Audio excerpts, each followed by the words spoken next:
Hey, this is Spike Carlsen, and on our walk around the block today, we're going to take a look at the recycling Twilight Zone.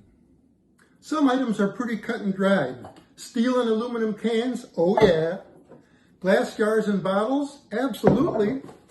Cardboard and newspapers, you bet. Plastics marked number 1, 2, and 5, yes, yes, yes. But what about those items you hold in your hand that you're not quite sure which bin to put them in? I asked Bill Keegan of Demcon Recycling to help me sort out, well, what we should sort out. When all your recycling gets tossed into a single bin and wheeled down to the curb, it's called single stream recycling. That jumble of cans, bottles, and papers is taken to a recycling facility where it's sorted by machine and by hand. Not all recycling facilities are created equal. What I can recycle may differ from what you can recycle. So check out your local recyclers' policies. One rule of thumb is to never recycle anything smaller than your fist. For flat objects, it can be the footprint of your fist. For instance, magazine insert cards are fine, but paper gum wrappers aren't. Pizza boxes? Yep, but only if there's no food in them, and the only grease should be the little strips left between the slices. Cardboard coffee cups like you get at Starbucks? No, at least not now anyway. Those cups are poly-coated, so the paper recycling mill can't turn the cups into usable pulp. The lithium batteries found in phones, tools, and high-tech gadgets? No, never, not ever. These are the #1 hazard for recycling facilities and the people that work in them. On average, one recycling facility a month burns to the ground because of battery fires. A cracked case or even a stick pin can cause a short circuit and a runaway thermal reaction like you see here. Bring batteries to a hazardous waste facility or drop-off location. You can find out more information at this website.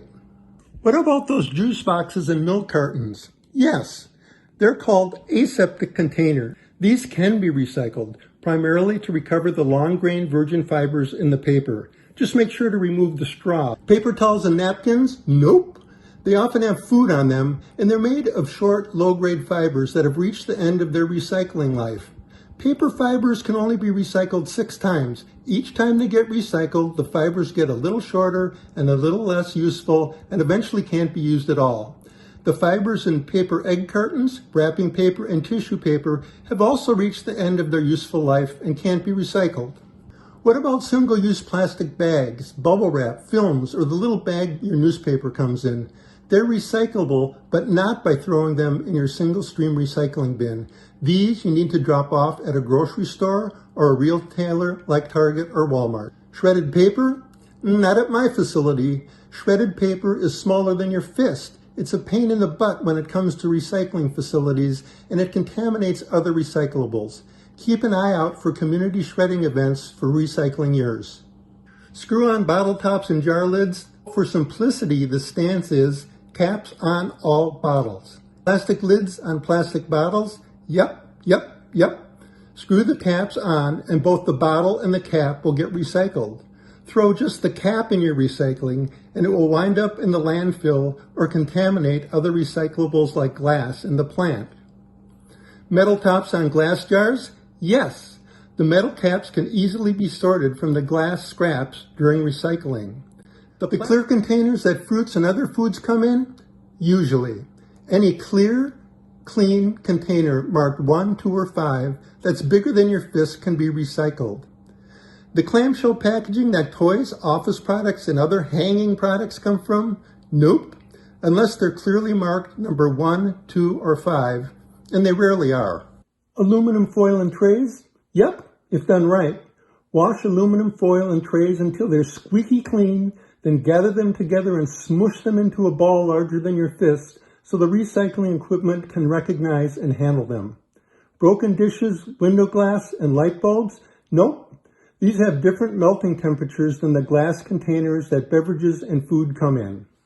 A few final words on recycling. As we mentioned at the start, what I can recycle is different from what you can recycle, so check with your local recycler to see what you can and can't throw into the bin. Clean out your containers. A jar with globs of peanut butter in it or a beer bottle with cigarette butts in it can contaminate entire batches of recycling. And just because something says please recycle doesn't mean you can throw it into your curbside recycling. These ink cartridges and these coffee pods are both recyclable, but not in the curbside. Finally, when in doubt, throw it out. Remember, there are real people sorting through your decisions further down the line. Make life easier for them and for the earth. Just a few things to remember as you take your walk around the block. Someday we'll go places, new lands and new faces. The day we quit punching the clock.